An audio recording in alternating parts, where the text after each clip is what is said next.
What's up, everybody? Derek Anderson, the DA. All right, everybody, check it out, man. We have finally arrived at the moment of truth, okay, for this Snow White trailer. We kind of saw this day coming a couple of weeks back when this trailer first dropped, and I want everybody just to take a moment and appreciate what it is that we looking at right here, okay? Because this thing is getting absolutely obliterated. I mean, this thing is getting crushed. You can see it now. We have officially crossed the 1 million downvotes marker. Okay, 1 million downvotes to only 79,000 upvotes. That's it. We haven't even hit 80,000 upvotes yet. We already have 1 million downvotes. Is there ever a sure sign that this thing is going to be an utter disaster for Disney?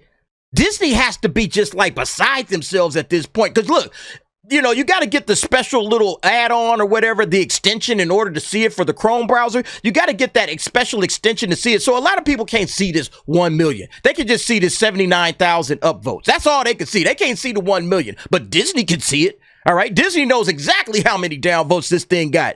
And they got to be sitting there just like, holy crap, man, what the hell? We dropped already $330 million into this shit. Man, this thing is going to be a box office disaster. I mean, this is one of the worst ratios I've ever seen on anything, period. Point blank. I've never seen anything this bad. Sheesh. And look, check this out, man. This thing has 8 million views, okay? This thing has 8 million views, the trailer. So that means 1 out of every 8 people that come to watch this thing go, nah, I'm down with this, all right? I'm voting down anyway.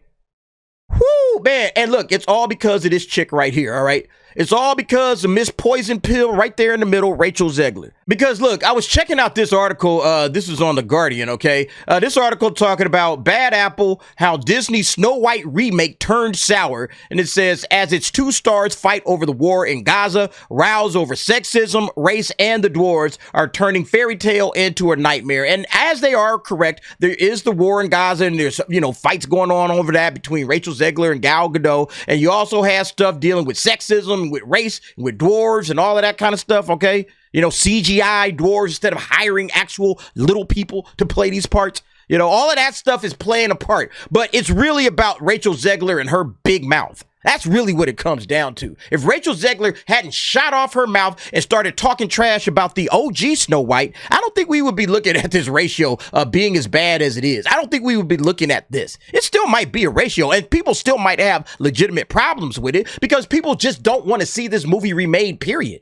You know, it's like, hey, man, you know, kind of get away from those remakes. We just got through talking about that with The Crow. It's like, hey, why are you guys taking classic films and remaking them? It's stupid, it's ridiculous, it's dumb. Knock it off. But that's the thing. It's like, okay, you did it, but now you got this moron in the middle talking trash. I mean, you know, the original cartoon came out in 1937, and very evidently so. There's a big focus on her love story with a guy who literally stalks her. Yeah. Weird. Super weird. So we didn't do that this time. I mean, if I'm just keeping it a whole buck, if I'm just keeping it 100, I don't think we're looking at this insane ratio. If it wasn't for weird, I don't think we're looking at it. I don't think it might be ratioed. I mean, this is like a 12-to-1 ratio, y'all. This is like 12-to-1. This is bananas. I don't think we're looking at this. If this moron right here in the middle doesn't open up her yap. Okay, not to say again we wouldn't have something, because like they say here, yeah, we got all of this other stuff going on, race and dwarves and sexism. We got the war in Gaza and all that stuff. Yeah, we got all of that laid out there. Absolutely 1000%. But again, Rachel Zegler, and I did a video on this where I was discussing this whole situation where it's like, yo, you got to get these activists and you got to get them up out the business. You got to stop giving these people jobs, and you especially got to stop letting them play these huge characters like Snow White. If she's playing like some marginal character that nobody cares about, just in some random, you know, $10 million movie, man, she could probably say whatever the hell she want to say. I was scared of the original cartoon. I think I watched it once and then I never picked it up again. Like, I'm being so serious. I watched it once and then I went on the ride in Disney World, which was called Snow White's Scary Adventures. Doesn't sound like something a little kid would like. Was terrified of it. Never revisited Snow White again. So I watched it for the first time in probably 16, 17 years. when I was doing this film. Yeah, this article addresses that, right? It says its lead star, Rachel Zegler, said she hated the original 1937 film and branded its story weird, with a stalker-like Prince Charming character who steals a kiss from a girl in a coma who could not give consent. Like, it's insane that that's how this chick looks at Snow White. Like, Snow White is supposed to be about fairy tale, romance, right? Again, someday my prince will come. It's one of the biggest songs in Disney's history. Do you not understand that, chick? It's about the romance. It's about that. Look. This is how big Someday My Prince Will Come is, all right? This is the list of AFI's 100 Years, 100 Songs, okay? AFI is the American Film Institute. They did this series where they were putting out, like, okay, you know, after 100 years, what are the best movies, the best stars, laughs, thrills, passions, and so on? All right, this is for songs. It's mostly musicals, of course. But what are the biggest songs in film history, all right? What are the biggest songs in film history? So if you start scrolling through, you get like the list Over the Rainbow, As Time Goes By, Singing in the Rain, all right? The first Disney is When You Wish Upon a Star. Like, yeah, you think of that song, you immediately think of Disney, you know? But then what's the next song on this from Disney? Oh, it's Someday My Prince Will Come. It's in the top 20, all right? Sitting here at number 19 from Snow White and the Seven Dwarfs. It's one of the biggest freaking songs. It's the point of the damn movie. I mean, it's like, I don't understand, like, how do you dismiss the romantic side of this thing when you're sitting up here talking about, oh, you know, it's weird that the Prince Charming would come and steal a kiss from a girl. It's like, that's the, But, you know, yeah, the article goes on to talk about all the problems that this thing is going to have with Middle Eastern politics, okay? All of this stuff is absolutely going to be a major issue. But again, in my opinion, you know, even with Rachel Zegler making her comments, all right, and always remember, free Palestine. I mean, that was a dumbass comment right there. Especially in the heat of the situation that we're dealing with right now with world politics. It's like, keep all politics out of this thing at this point. But nope, she's just, you know, again, a brainless actress. And so I'm just going to say whatever it is I want to say and completely sink Disney's movie.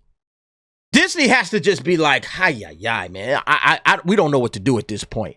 Yeah, and then even the bottom of this article, the final sentence in this article kind of addresses what we've been saying, all right?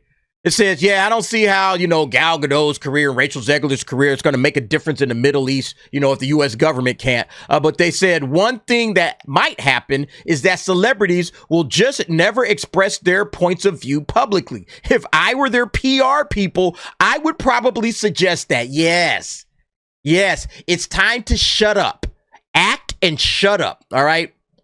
Like, shut up and dribble, shut up and act, all right? Shut up and sing, shut up and do all of that other crap. If you're going to be in these giant franchises, you're going to have to learn to keep your mouth closed. You're going to have to learn to put your, you know, personal opinions. Hey, talk to your friends and talk amongst yourselves. Don't put it out there on social media because people are going to take it and run with it, and that's going to sink our movie.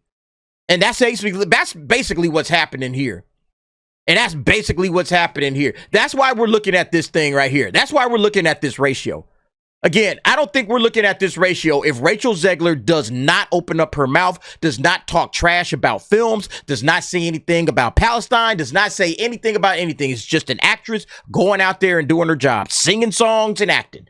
And obviously Disney, you know, the ones that are spearheading this whole thing, you know, if they just adapted Snow White as Snow White, you know, instead of modern Snow White. You know, I'm not going to be saved by the prince. I mean, it's just one of the dumbest things ever. So, yeah, we'll see how this thing goes. But right now, this ratio is telling you everything you need to know. This is the surest sign that I've ever seen of a flop. And it may go down in history as one of the biggest ratios. I've never seen a ratio this big. If anybody has ever seen a ratio this big, let me know in the comments because I would be interested to check that out. All right. But y'all let me know what y'all think about this situation. Jump down in the comments. Give me your thoughts and opinions on that. Thanks for watching. See you next time.